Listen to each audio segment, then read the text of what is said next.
El Ministerio Apostólico de Enseñanza y Predicación Rema Internacional presenta hoy al Reverendo Fernando García Sotomayor con la proclamación de las buenas nuevas de Dios para tu vida. El mensaje de ayer, el mensaje de hoy y el mensaje para la eternidad a los que tienen hambre y sed de la palabra de Dios. Un querigma de Dios para el que oiga, el que tiene oídos para oír. Escuche el dabar del Eterno a las naciones. Ahora es el tiempo para recibir el rema del Espíritu Santo a tu espíritu. Escuchemos con fe la memra del Señor para el alma. Bien, vamos a la palabra del Señor. El día de hoy hemos titulado esta disertación 7 veces divino. 7 veces divino. Libro del profeta Isaías. Vamos a buscar allí en el capítulo 45 y el verso número 1. Isaías, profeta de Dios, escritor de esta profecía, capítulo 45 y el verso número 1. Siga atentamente la lectura de la palabra de Dios. Mi esposa está conmigo. Ustedes tienen que saber que yo soy invidente y yo necesito el apoyo visual de ella. Ellas son mis ojos, gloria a Dios. Así que escuchemos con mucha atención lo que dice la Sagrada Escritura. Isaías 45:1. Así dice Jehová a su ungido, a Ciro, al cual tomé yo por su mano derecha, para sujetar naciones delante de él y desatar lomos de reyes, para abrir delante de él puertas, y las puertas no se cerrarán. Amén. Dios nos bendiga por medio de su santa, bendita y poderosa palabra. Y les invito a orar. Vamos a orar juntos y vamos a pedir al Señor que hable a nuestro corazón en el día de hoy. Que su Espíritu nos esté guiando a todo aquello que es verdadero, que es sano, que es recto, que contribuya a nuestra edificación. Oremos juntos. Padre, gracias te damos por tu palabra, Señor. Nuestras vidas, nuestros corazones los levantamos a ti, Señor. Nuestras manos las elevamos a ti en señal de necesidad. Habla a nuestros corazones. Envía tu palabra, Señor. Y por medio de la exposición de tu palabra, úsame para llevar, Señor, tu consejo a las naciones, a tu pueblo, Señor, que está entre las naciones. Habla, Señor, aún al corazón de aquel que no te conoce, para que pueda conocerte, pueda tener una experiencia viva, genuina y real contigo. Gracias, Padre, por tu palabra. Bendícenos a través de ella y condúcenos por medio de tu Espíritu a todo aquello que es verdadero, que es sano, que es recto y que contribuya a nuestra edificación espiritual. Te lo rogamos, Padre, en el nombre de tu Hijo amado, nuestro Señor Jesucristo. Y el pueblo del Señor dice amén. Amén. Puede tomar su lugar. Reitero el título que le hemos dado a esta disertación: 7 veces divino. 7 veces divino. Gloria al Señor. Usted va a saber quién es a esa persona a la que nos estamos refiriendo como una persona que es 7 veces divino. Así que vamos a escuchar pensamientos introductorios que nos van a ir llevando progresivamente a los argumentos centrales de esta disertación y de allí derivar principios espirituales que van a bendecir, van a edificar nuestras vidas. En la historia sagrada descubrimos a un número de personajes influyentes que se relacionaron con el pueblo del Señor. Amén. Historia sagrada. ¿Qué diferencia hay entre la historia secular y la historia sagrada? La historia sagrada se encuentra en la Biblia, ahí está escrito. La historia secular, la historia profana, es la historia que escritores, historiadores han plasmado en todos sus libros, toda su literatura. La historia sagrada narra los hechos de Dios en relación con su pueblo y con algunas naciones que tuvieron relación con el pueblo de Dios. 7 imperios 7 imperios son mencionados en las Sagradas Escrituras. Imperios que existieron en la historia de la humanidad y que algunos tuvieron relación con el pueblo de Dios.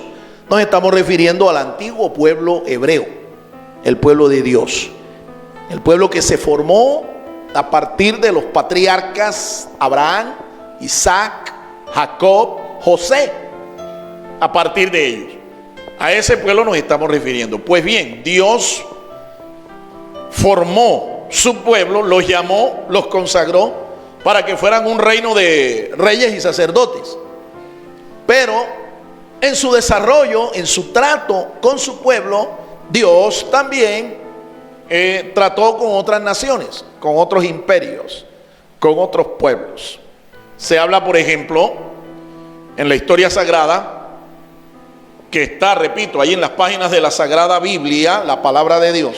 Se habla del imperio de los sumerios, se habla del imperio de los asirios, se habla del imperio de los egipcios, y van 3, se habla del imperio de los babilónicos, del imperio de los medopersas, del imperio de los griegos y del imperio de los romanos. 7 imperios.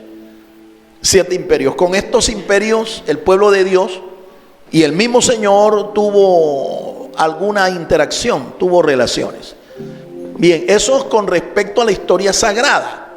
Ahora, con respecto a la historia secular, usted va a darse cuenta de que hay historiadores que han escrito sobre el antiguo imperio chino, sobre el antiguo imperio turco otomano, sobre el antiguo imperio de los sasánides.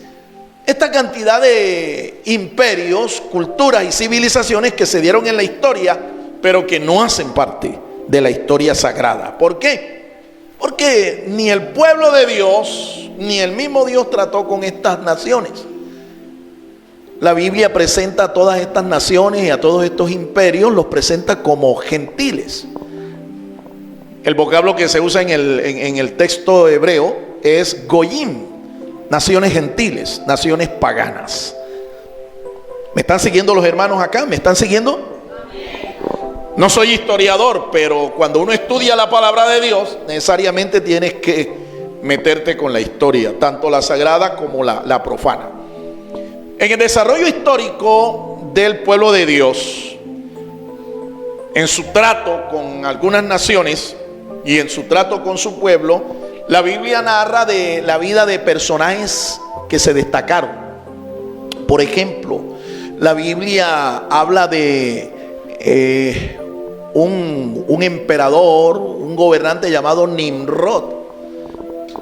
La Biblia habla de un emperador llamado Belsasar, de un gobernante, un faraón de Egipto, varios faraones de Egipto. La Biblia habla también de personajes como Alejandro Magno, y en especial aquí en el texto que hemos leído nos vamos a enfocar en un personaje que era un rey muy destacado en el imperio de los medos y persas. Su nombre es Ciro el Grande. Ciro el Grande. ¿Quién fue Ciro el Grande? Vamos a escuchar algunos apartes que aquí en las notas hemos preparado para que usted más o menos se contextualice de quién estamos hablando y por qué estamos hablando de este personaje. Este rey persa fue el fundador de una dinastía de reyes llamados los Aqueménidas. Ciro favoreció, junto a su dinastía, la restauración del pueblo de Dios y el retorno de la casa de Judá a su tierra. Muy bien, entonces, Ciro fue un personaje que lideró un imperio, el imperio de los medos y persas. Los medos y persas se unieron en un solo imperio. En el año 586 antes de nuestra era cristiana, un hombre llamado Nabucodonosor, rey de los babilónicos, invadió el reino de Judá, el reino del sur. Y en 3 deportaciones se llevó cautivos a este pueblo, allá a su territorio, en Babilonia, la antigua Babilonia. Pero resulta que después de 70 años de historia de cautiverio, de esclavitud, Dios les había dicho, incluso a través del profeta Isaías, que Él los iba a hacer retornar a su tierra, a su pueblo. Y para eso iba a usar Dios a un personaje. Es justamente este personaje, llamado Ciro el Grande. Dios despertó el espíritu de Ciro el Grande, un pagano, un rey que adoraba a una divinidad llamada Aquemenes. Aquemenes, por eso se le llama a Ciro, y a su dinastía, sus descendientes, se le llama los reyes Aqueménidas. Dios usó a este hombre, lo ungió. Él nunca tenemos testimonio de que se haya convertido al Señor, pero Dios, cuando tiene un propósito con una persona, aún en contra de la voluntad de esa persona, aún en contra de que esta persona entienda y conozca quién es el Dios de Israel, Dios lo usa. Dios lo usa. Dios despertó el espíritu de Ciro, y Ciro emitió un decreto en donde autorizaba al pueblo del Señor, al pueblo de Israel, más exactamente a 2 de las tribus a las que él había llevado cautivos allá a Babilonia, emitió un decreto para que ellos retornaran a su tierra, reconstruyeran el templo, la ciudad, las murallas de la ciudad y todo el sistema socioeconómico, todo el sistema sacerdotal de este pueblo. El reino del sur, cuya capital era Jerusalén. En 3 retornos ellos regresaron. Regresa primero el príncipe descendiente de la dinastía del rey David, Zorobabel, y un grupo pequeño de personas. Luego se regresa unos años después el sacerdote Esdras, ¿sí?, con un grupo también pequeño de personas, de judíos. Y finalmente se regresa Nehemías, el copero del rey Artajerjes, un descendiente de Ciro el Grande. Se regresan y ellos logran restaurar la ciudad, las murallas de la ciudad, el sistema socioeconómico de la nación, de la provincia de Judá, una de las 127 provincias del imperio medo-persa. Ellos logran restaurar su sistema sacerdotal, el templo, y lo consagran. ¿A quién Dios usó para esto? A Ciro. Lo unge, lo capacita, lo autoriza, y Ciro es usado como un medio para bendecir al pueblo de Dios, para bendecir el propósito de Dios con su pueblo. Esta gente regresa y allí se establecen nuevamente.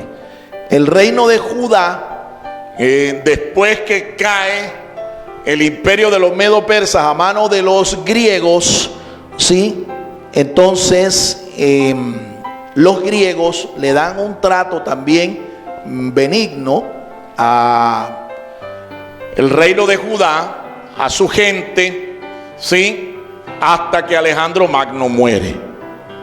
Cuando Alejandro Magno muere, entonces uno de sus generales, Seleuco Nicanor, domina la nación, domina la provincia de Judá y los intenta convertir a la fe, a la mitología de los griegos. Bueno, esa historia es parte de lo que ustedes conocen como el periodo del silencio entre el último de los profetas del antiguo pacto y el primero que aparece allá cerca al río Jordán, predicando y anunciando la venida del Mesías. 400 años en los cuales esta nación no tuvo visión, no tuvo profecía. Pero en los días del Señor Jesucristo aparece el profeta llamado Juan el Bautista, anunciando la venida del Mesías. Y ya no eran los griegos los que estaban dominando al pueblo de Israel, al reino de Judá, a los judíos, sino que era el imperio de los romanos. En los días del nacimiento de nuestro Salvador, nuestro Señor, quien estaba dominando el imperio o el territorio, el mundo político, el mundo conocido, el mundo militar, era el imperio de los romanos. El imperio de los romanos. Bien, la dinastía aqueménida, en cabeza de Ciro, fue usada para el propósito de Dios, una restauración de este pueblo, de esta nación. Sigamos escuchando un poco más acerca de Ciro y el propósito que Dios tenía con él. La Biblia dice de Ciro que era el ungido de Dios. La expresión ungido viene del vocablo hebreo Mashiach. Esta expresión hebrea equivale a la expresión griega Cristo. Podemos inferir con certeza que el rey Ciro es un tipo de Jesús de Nazaret, el ungido de Dios por excelencia. Amén. Eso que usted escuchó allí es lo céntrico de esta disertación. El profeta Isaías, donde hemos leído, dice de que Dios llamó a Ciro su ungido, mi ungido. Esta es una expresión hebrea. El hebreo es el idioma en que se escribe el Antiguo Testamento. Lo que usted tiene allí como ejemplar de la Biblia es una traducción de las escrituras del Antiguo Testamento tomada del idioma original, el hebreo. Hay una parte muy pequeña en arameo que resulta ser un dialecto del hebreo. Y el Nuevo Testamento, todo el Nuevo Testamento fue escrito en otro idioma, griego koiné, griego popular. El griego de la cultura de Alejandro Magno. Sí, el griego de la cultura helénica. Bien, esa expresión, ungido, viene del hebreo Mashiach, un vocablo que aquí nosotros hemos estado explicando ampliamente. Mashiach, una expresión hebrea que se escribe con 4 letras del idioma hebreo: Mem, Shin, Yod y Het. Mem, Shin, Yod y Het. Se lee Mashiach. Esa expresión Mashiach es equivalente en el Nuevo Testamento a la expresión que esa sí es muy conocida por nosotros los cristianos. Es la expresión Christos. La expresión Christos es equivalente a la expresión hebrea Mashiach, solo que Christos es en griego.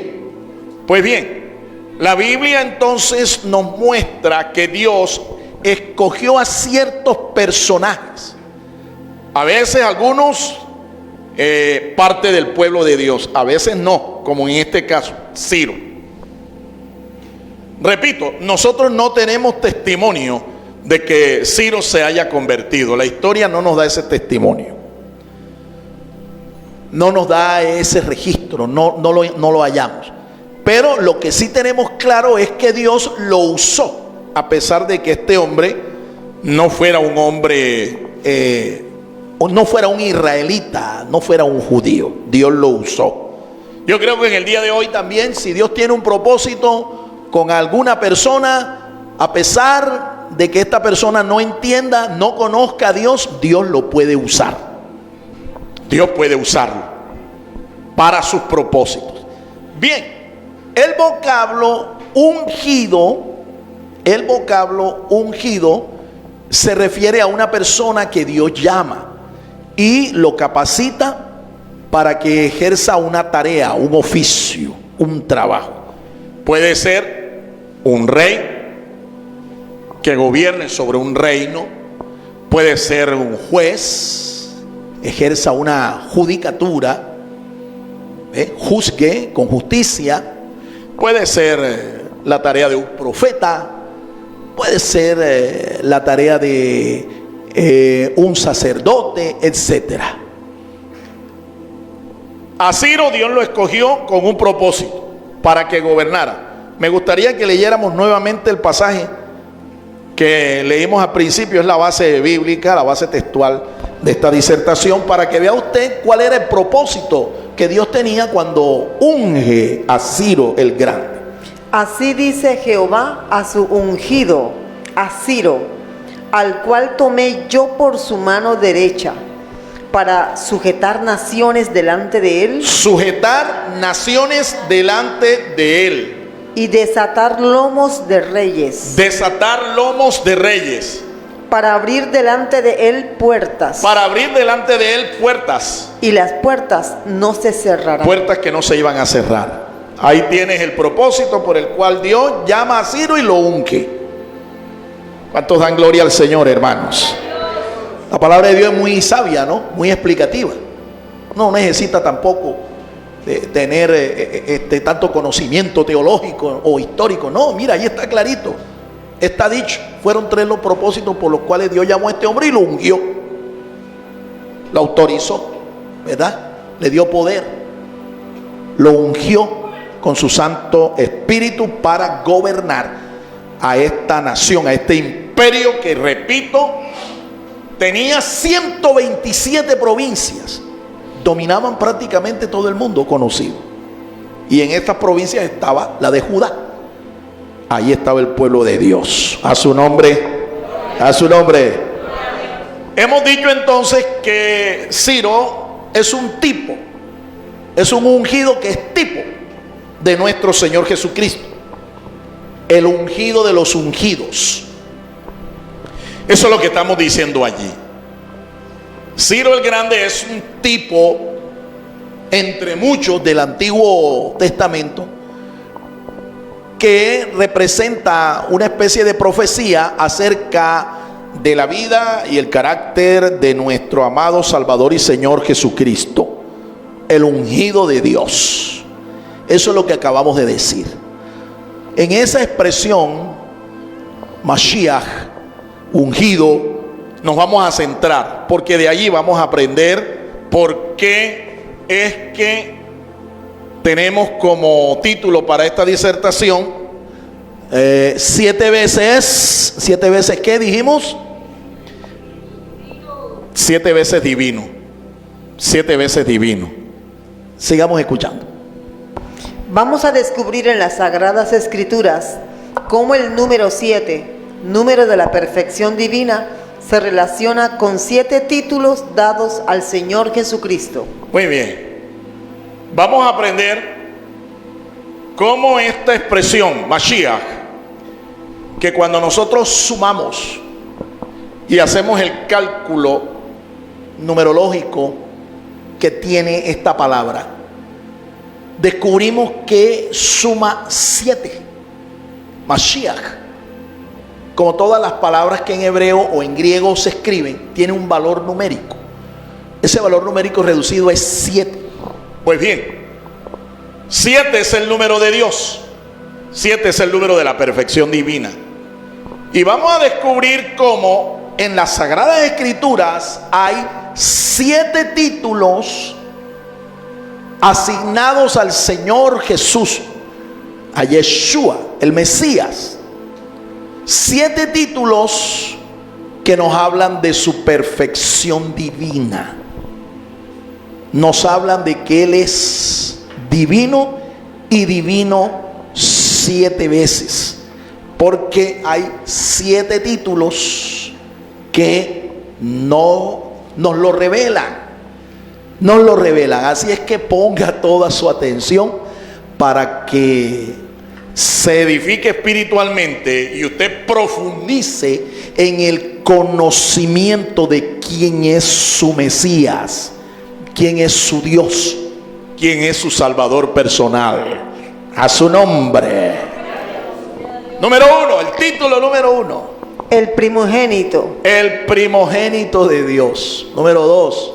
El pariente redentor. El pariente redentor. Número 3. El poseedor del nombre divino. El poseedor del nombre divino. Hashem.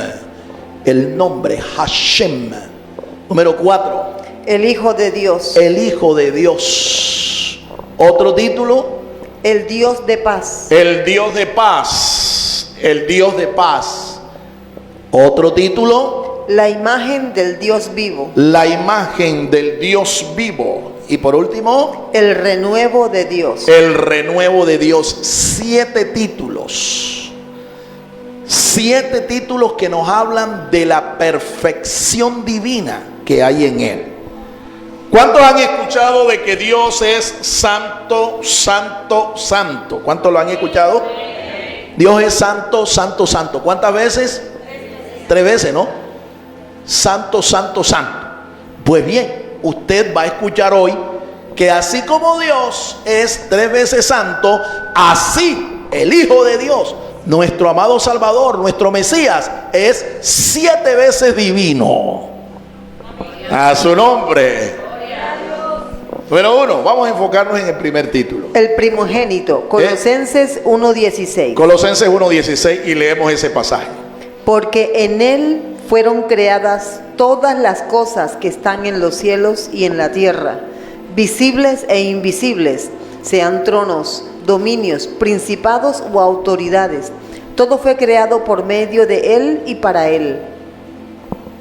La expresión hebrea, el primogénito, se escribe con las letras Aleph, Lamed y Bet, Kaf, Baf y Resh. Muy bien. En el texto está dicho allí que Él es el primogénito de la creación de Dios.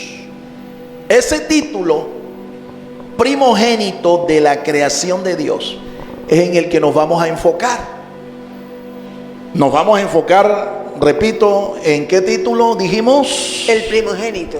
El primogénito de la creación.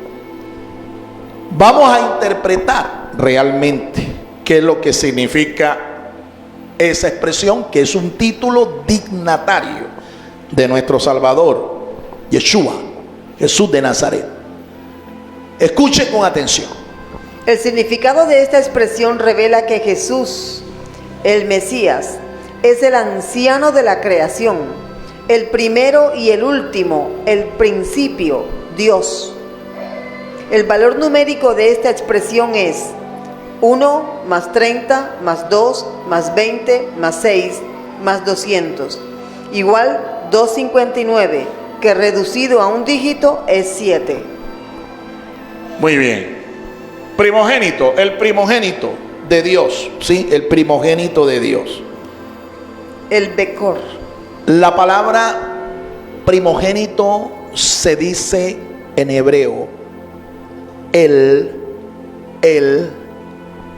¿sí? Se escribe con las letras Aleph y Lamed. Aleph y Lamed. Él es el nombre reducido, primario de Dios. Esa expresión se traduce como Dios. Pero la palabra primogénito viene del hebreo Bejor. Bejor. Primogénito. Esa es la raíz de la expresión Bikur. Bikur en singular en el hebreo. Bikur. En plural se dice Bikurim. Y se refiere al primer fruto. Al primer fruto de una cosecha, de un árbol frutal. El primer fruto. El Bikur. Como son varios los frutos, cuando son varios en plural se dice Bikurim. Bikurim. Nosotros, el domingo de resurrección, el domingo de la festividad de la Pascua, el domingo, al tercer día, cuando el Señor Jesús resucita, vamos a celebrar otra fiesta, de la cual no he escuchado que han anunciado, pero la vamos a celebrar. Se celebra el día de las primicias, el Yom HaBikurim. Yom HaBikurim es el día de las primicias o los primeros frutos. ¿Por qué? Porque el Señor Jesús es el primero de la resurrección. Y todos los que hemos creído en Él, si llegásemos a partir a la eternidad, vamos a partir con la esperanza de un día también resucitar como Jesús resucitó de entre los muertos. John Javi Curín viene de la expresión Bikur, que es la raíz de la expresión Bejor, que se traduce como primogénito. Pero esto tiene un significado. El Bejor de Dios, el primogénito de Dios, mire lo que significa. Lo hemos dicho. Repitamos. El anciano de la creación. ¿Qué más significa esta expresión? Esta expresión revela que Jesús, el Mesías, es el anciano de la creación, el primero y el último, el principio, Dios. Él es Dios. Él es el primero y el último. Él es el principio de la creación de Dios. El primero de la resurrección. La cabeza de la iglesia. El primero en la iglesia. Todo eso da a entender esta expresión Bejor. El Bejor. Ahora, sumamos el valor numérico de esta expresión, porque a esta técnica se le llama la numerología bíblica, técnica para interpretar el sentido espiritual de una palabra, de un texto, de un pasaje. Y mira lo que suma. Aleph vale 1, Lamed vale 30. Seguimos. Bet tiene un valor de 2. La Kaf, que es la que sigue, tiene un valor de ¿cuánto? 20. La que sigue, 6, es la letra Baf. Y por último, la letra Resh, que tiene un valor de 200. Si usted coge esas cantidades y las suma, ¿cuánto le da? 259. Sumamos entre sí, eso da 16. Sumamos entre sí, eso da 7. ¿Casualidad? No. Les recuerdo, ¿cuánto es el valor de la expresión Mashiach? 7. Así que por eso estamos diciendo allí, el primogénito no es como dicen los testigos de Jehová. Los testigos de Jehová te enseñan que esa expresión lo que significa es que Dios el Padre lo primero que hizo fue a su Hijo. Así que el Hijo es creación de Dios el Padre. Pero eso no es lo que enseña la Biblia. Tampoco lo está diciendo aquí el apóstol San Pablo, que es el escritor de la carta a los Colosenses. Lo que él está diciendo es que él es el creador, que él es el anciano de la creación, que él es el principal de la creación, que él es el primogénito de Dios, porque él es Mesías y es Dios. Jesucristo es el primogénito de Dios. Jesucristo es el anciano de la creación. Jesucristo es el primero de la resurrección. Jesucristo es el primero de la iglesia. Jesucristo es Dios. Dale un aplauso a Él, porque Él es digno de recibir nuestra alabanza, recibir toda nuestra exaltación, toda nuestra adoración. Ahí tienes el significado del primer título dignatario asignado al Mesías. Él es el primogénito de Dios, el Bejor, el Bejor. Vamos al segundo. Segundo, el pariente redentor, Goel. El pariente redentor. Vamos a leer el pasaje que nos ayuda a ver el significado de esta expresión, que es un título también. La expresión pariente redentor viene del hebreo Goel. Goel. El significado de esta expresión se refiere a un familiar que tenía los recursos financieros y la disposición de rescatar a un pariente oprimido y ofrecerle la libertad. Muy bien, esta expresión la encontramos en un texto bíblico, pariente redentor. ¿Cuál es la referencia que aquí les queremos enseñar para que usted lo confirme? Sí, eso está en el libro de Ruth, en el capítulo 3, creo que es el capítulo 3, parece que es el verso 9, vamos a leer allí. capítulo 3, en el verso número 9 del libro de Ruth, la historia de... Entonces él dijo, ¿quién eres? Y ella respondió, yo soy Ruth, tu sierva.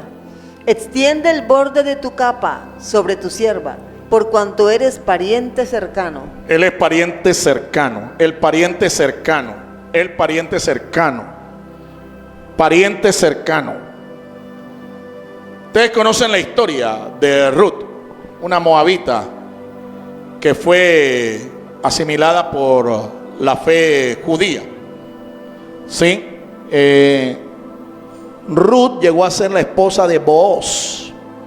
Booz es el progenitor de Isaí, y de Isaí vino el rey David, y del rey David vino nada más y nada menos que nuestro Salvador, Jesús de Nazaret. Esa es la línea genealógica. En la línea genealógica de Jesús está Ruth, una moabita, y está Booz, el pariente redentor. Es que la historia sagrada nos dice que esta mujer era una mujer viuda. Se había casado con un judío, pero el judío había muerto y ella se regresó a la tierra de Israel juntamente con su suegra. Y allí ella empezó a buscar cómo sobrevivir, ¿sí? Y llegó y se estableció en las parcelas, en las propiedades de un varón llamado Booz. Resulta que este Booz era familiar cercano del antiguo esposo de Ruth. Y la Biblia menciona cómo este hombre, después de someterse a un proceso, este proceso se llamaba el levirato, ¿sí? Después de someterse a ese proceso, él llegó a ser el esposo. ¿Pero por qué? Porque era pariente cercano, pariente redentor. En el texto hebreo, la expresión que se usa es Goel. Así se lee pariente cercano, pariente redentor. ¿Y quién era un redentor? Escuchemos, ¿quién era un redentor? Una persona que tenía los recursos financieros y tenía la disposición para poder pagar el rescate por la esclavitud, la opresión de una persona, de un familiar que estaba padeciendo esta circunstancia. Eso es lo que es este personaje llamado Booz. Booz era un tipo del redentor. Ahora, mire la relación que tiene esta expresión, el Goel, el redentor, el pariente cercano, con la expresión Mashiach, Mesías. Sigamos escuchando. El valor numérico de esta expresión es 3 más 1 más 30, igual 34. Ok, ¿de dónde salen esos números? Usted se pregunta, ¿y por qué 3 y por qué? ¿De dónde salen? Del valor numérico de las letras que conforman la expresión Goel. ¿Con qué letras se escribe la expresión Goel? Gimel, Aleph y Lamed. Gimel, Aleph y Lamed. Esas letras tienen un valor numérico. ¿Cuáles son? Escúchelas. Gimel, ¿cuánto? 3. 3. ¿Cuál sigue? Aleph, ¿cuánto vale el Aleph? 1. 1. ¿Y la que sigue? Lamed, ¿cuánto vale la Lamed? 30. ¿Cuánto da la suma total? 34. Usted suma entre sí 3 más 4, ¿cuánto le da? ¿Casualidad? ¿Casualidad? ¿Coincidencia? No, eso se llama diosidencia. Eso se llama causalidad. Es decir, Dios lo hace a propósito. ¿Qué es lo que hace a propósito? Hombre, que el valor de la expresión Mashiach y la expresión Goel suman exactamente lo mismo. Entonces, ¿qué es lo que viene siendo Booz? Un tipo del redentor. ¿Quién es el arquetipo? ¿Quién es el redentor por excelencia del Señor? Nuestro Señor Jesucristo. Él vino a buscar y a salvar lo que se había perdido. Él vino a buscar y a rescatar, a redimir lo que se había perdido. Así como vos pagó un precio por voluntad propia, nuestro amado Salvador y Redentor también pagó un precio porque tenía la disposición, tenía la voluntad, tenía los recursos para Él ser el que pagara el rescate de nuestras almas. Apláudale a Él, hermano. ¡Aleluya!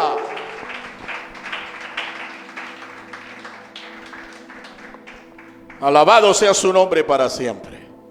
Él es el Redentor, Él es el Goel. Y este es un título atribuido también al Mesías, a nuestro Salvador y Señor. ¿Algo más allí que decir? No, creo que es todo. Vamos al tercer título. El poseedor del nombre. El poseedor del nombre. Isaías 63, 16. Vamos a leer allí. Libro del profeta Isaías, capítulo 63. El verso 16. Capítulo 63, verso 16. Pero tú eres nuestro Padre. Si bien Abraham nos ignora e Israel no nos conoce, tú, oh Jehová, eres nuestro Padre. Nuestro Redentor perpetuo es tu nombre. Nuestro Redentor perpetuo es tu nombre. Este pasaje es un pasaje profético de Isaías, atribuido también al Mesías, porque ya sabemos que Él es el Redentor perpetuo. Él es el Goel. Pero aquí está diciendo también que el nombre de ese Redentor perpetuo, ahí está revelado. ¿Cómo se dice la expresión nombre en hebreo? ¿Cómo se dice? Se dice Shem. Shem. Shem. Y se escribe con las letras Shin y Men. Shin y Men. Shem. Si tú quieres caracterizarlo y atribuirlo a la divinidad, a Dios, entonces tienes que colocarle el artículo definido. Ha. Y entonces no dices Shem, sino Hashem. Y este es uno de los nombres que el pueblo de Dios hoy, pueblo judío, le atribuye a su Dios. ¿Cómo le llama? Hashem. Dígalo conmigo. Hashem. Hashem. Literalmente traduce su nombre, el nombre de la deidad. Ahora, ¿con qué letra se escribe Shem? Se escribe con la letra Shin y la letra Men. Y al igual que todas las letras del alefato, tiene también un valor. La letra Shin tiene un valor de 300. 300. Y la letra Men tiene un valor de 40. ¿Cuánto da eso? 340. Sumamos entre sí, 3 más 4 más 0, ¿cuánto le da? ¿Coincidencia? ¿Casualidad? No. Dios lo hace a propósito para demostrarte que en el Mesías está implícito su divino nombre, Hashem. En él está implícito el nombre de Dios. Así que el Mesías es Hashem. Mashiach es Hashem. ¿Por qué? Porque tiene exactamente el mismo valor. Y un nombre, el nombre de una persona indica unas cualidades importantes. Escúchame, escúchame. ¿Qué es lo que implica la expresión nombre? ¿Qué significa eso? El significado de esta expresión indica el carácter y esencia de quien lo posee. Ahí está. Dos cosas dije que están implícitas en esa expresión, Shem, el nombre. ¿Cuáles son esas dos cosas? Número 1, el carácter. Y 2, la esencia. La esencia, la naturaleza de quien lo posee. Y ahí estamos mirando entonces que el nombre se refiere al nombre del Salvador, el nombre del Redentor perpetuo de Israel. Y también está diciendo que ese nombre implica el carácter, el carácter, el carácter de quien lo posee. El nombre de quien estamos hablando es el nombre de Yeshua. Yeshua, el Mesías, Jesús, el Mesías. Así que el carácter y la esencia de Dios están en Jesús de Nazaret. La esencia, la naturaleza y el carácter de Dios están en su Hijo, Jesús de Nazaret, el Mesías. A su nombre, a su nombre. Bien, vamos a detenernos aquí porque a veces yo siento que como que lo que estoy diciendo no lo están entendiendo. Y voy a parar acá, voy a detenerme acá para terminar en otra ocasión, ¿sí? Y darle tiempo a usted a que usted medite, a que usted reflexione, a que usted digiera lo que ha escuchado. Porque la Biblia dice así: el que tiene oídos para oír, que oiga. El que lee, entienda. ¿Estás escuchando? La fe viene ¿por qué? Por el oír. Pero ¿oír qué? La palabra de Dios. Entonces tómate este tiempo hasta una próxima ocasión cuando yo pueda continuar con esta disertación y seguir explicándoles por qué es que nuestro Mesías es 7 veces divino. Póngase sobre sus pies, vamos a dar gracias al Señor por esta palabra. Al Mesías hay que tenerlo en el corazón, porque tener en el corazón al Mesías implica tener la presencia de Dios. Y si tú tienes la presencia de Dios, mi amado hermano, lo tienes todo. Un maestro de la fe, de la fe bíblica, dijo esta expresión en una ocasión. Él dijo, escuche con mucha atención, esto lo enseñó un maestro de la fe en la Edad Media. Él dijo: donde hay fe, hay amor. Donde hay amor, hay esperanza. Y donde hay esperanza, está Dios. Y donde está Dios, no hace falta nada. ¿Quieres tener al Mesías en tu corazón? ¿Quieres tener a Dios en tu corazón?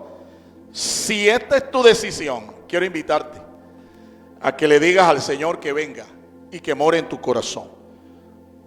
Al permitirle a usted entrar en su corazón al Mesías, estás permitiéndole la entrada a Dios. El Espíritu de Cristo habitará en ti.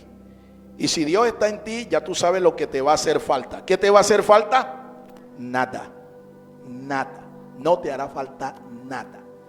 Todo lo que tú necesitas, Él te lo podrá proveer por amor y por su gracia. Repita conmigo si esta es tu decisión, invitando al Mesías a entrar en tu corazón. Dígale: Señor, te doy gracias por tu palabra. Yo he escuchado con fe tu palabra.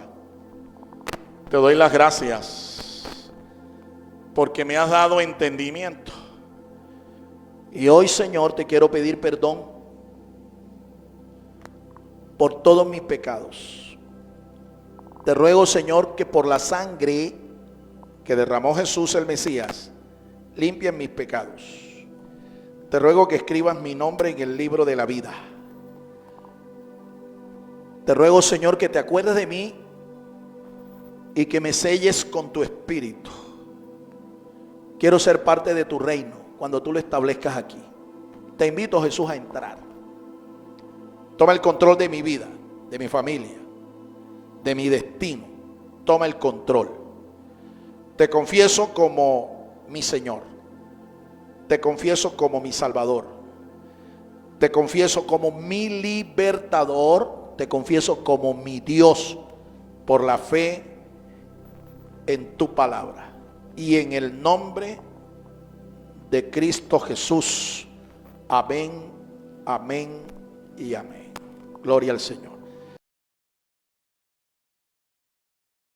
El Ministerio Apostólico Rema Internacional pone a disposición esta predicación. Ofrecemos ministración a simposios, seminarios, campañas evangelísticas, educación globalizada sana y de carácter interdenominacional. Escríbanos a ministerioremainternacional@gmail.com o llámenos al celular 316-270-7181.